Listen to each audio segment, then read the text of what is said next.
tu connais forcément cette musique.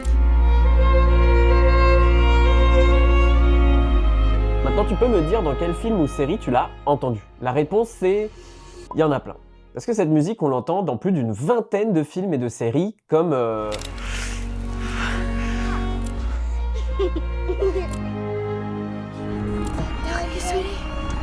Et ce morceau apparaît dans un film qui sort en ce moment au cinéma, mais je vais y revenir. C'est l'œuvre du musicien germano-britannique Max Richter qui la compose en 2004. À ce moment-là, les États-Unis envahissent l'Irak, ce qui est une décision controversée et contestée par la France, l'Allemagne et le Royaume-Uni. Et Max Richter décide de composer l'album The Blue Notebooks comme un album protestataire contre l'invasion des États-Unis en Irak et comme une méditation sur la violence. Et le deuxième morceau de cet album, On the Nature of Daylight, fait un carton. Si bien qu'on peut retrouver cette mélodie dans plein de séries et de films plus tard. Et donc la question que tu peux te poser, c'est...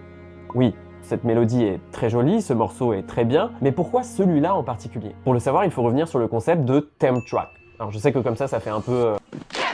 mais en gros, les theme tracks, c'est des morceaux de musique que tu vas mettre sur le montage de ton film avant que la composition musicale officielle soit terminée, pour servir d'inspiration et de rythme pour la composition et le montage du film. Sauf que ça arrive que des theme tracks soient tellement bien qu'ils restent jusqu'à la fin du film, comme c'est le cas pour On the Nature of Daylight de Max Richter, qui a souvent été utilisé comme theme track et qui a fini par rester tellement ça collait bien. Petit fun fact d'ailleurs, c'est pas mal et c'est gratuit, Denis Villeneuve a perdu sa chance de gagner l'Oscar de la meilleure musique de film pour Premier Contact, parce qu'il avait utilisé On the Nature of Daylight comme theme track, mais qu'il a fini par garder dans la version finale du film, alors qu'il avait un compositeur, Johan Johansson, pour faire la musique du film, et l'Académie des Oscars a donc disqualifié Premier Contact de la compétition, car il utilisait des morceaux qui n'étaient pas une composition originale. Pas de bol pour Johan. Avec tout ça, tu peux te demander, vu que c'est un morceau qu'on entend beaucoup, est-ce qu'on finit pas par trop l'entendre, et ça va pas te sortir du film finalement? J'avoue que quand j'entends ce morceau dans des films, maintenant, je pense à tous les films dans lesquels j'ai entendu ce morceau aussi, mais la mélodie est tellement sympa que ça passe. Et ce morceau apparaît dans un film qui sort en ce moment au cinéma, je te laisse deviner et me le dire en commentaire.